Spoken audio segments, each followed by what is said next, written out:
Assalamualaikum warahmatullahi wabarakatuh. Perkenalkan, nama saya Gita Aprilia Ekananda dengan NPM akhir 005.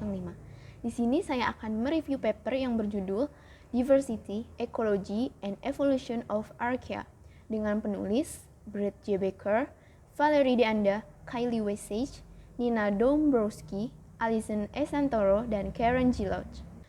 Secara historis, ahli mikrobiologi sebagian besar mengandalkan kultur dan survei keragaman gen tunggal untuk memahami archaea di alam. Namun, hanya 6 dari 27 film archaea yang saat ini diusulkan memiliki perwakilan yang berbudaya. Kemajuan dalam pengurutan genom dan pendekatan komputasi merevolusi pemahaman kita tentang archaea.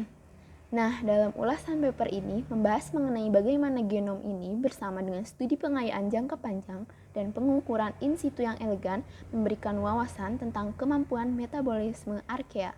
Sebelumnya, mari kita simak apa itu archaea.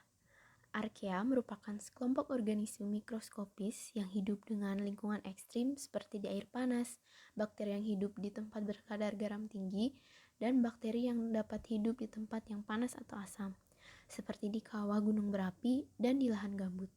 Archaea merupakan salah satu kelompok prokariota dari kingdom Monera selain Eubactera.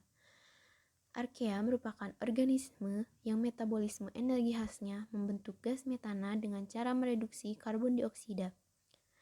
Archaea bersifat anaerobik dan kemosintetik dengan dinding selnya yang tidak mengandung peptidoglikan. Namun, membran plasmanya mengandung lipid. Archaea memiliki ukuran yang mikroskopis yaitu 0, mm hingga 1 mm, sehingga hanya dapat dilihat dengan bantuan mikroskop. Pada awalnya, semua mikroorganisme bersel tunggal non-eukariotik diklasifikasikan sebagai prokariota dan monera. Tetapi ada pula keragaman yang tidak diolah ini biasanya disebut sebagai klasifikasi awal yang disamakan dengan bakteri dan archaea ke dalam satu materi gelap mikroba.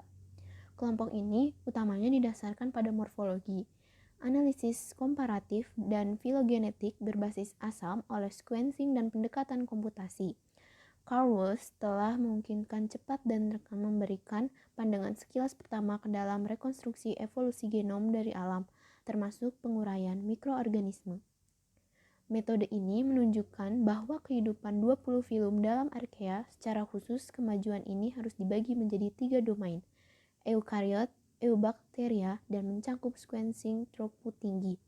Kumpulan metagenomik Archaebacteria dengan 2 domain terakhir kemudian berganti nama menjadi bakteri dan binding, yaitu pengelompokan fragmen DNA ke dalam archaea. Keragaman genom yang telah diperoleh di antara kelompok taksonomi archaea yang berbeda sejauh ini berdasarkan database ada 3.599 genom archaea. Kelompok archaea lain yang tersebar luas mendeteksi sedimen laut kemudian menjadi mitokondria dan membuat sel eukariotik awal. Studi terbaru telah mulai memperluas keragaman strategi metabolisme yang diketahui yang dapat digunakan oleh archaea dari film yang berbeda di berbagai lingkungan.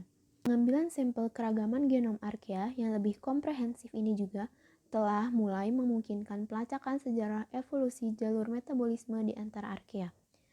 Selain kemampuannya untuk memetabolisme metana, studi terbaru jenis Alkana MCR Gen 58 ini menunjukkan bahwa archaea ini telah menyarankan bahwa beberapa eukariotik juga dapat mampu menghasilkan metana dari alkana melalui disproporsionasi hidrokarbon lainnya. Dari beberapa studi terkait pengembangan dari archaea ini dapat disimpulkan bahwa dalam menetapkan suatu fungsi ke dalam gen baru merupakan salah satu rintangan yang harus dihadapi oleh archaea jenis baru.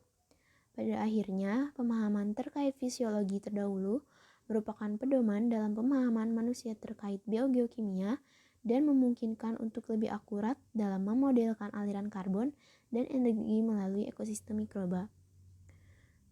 Untuk itu, mengingat seberapa jauh perkembangan pandangan tersebut, diharapkan ada batasan-batasan baru pada cabang archaea.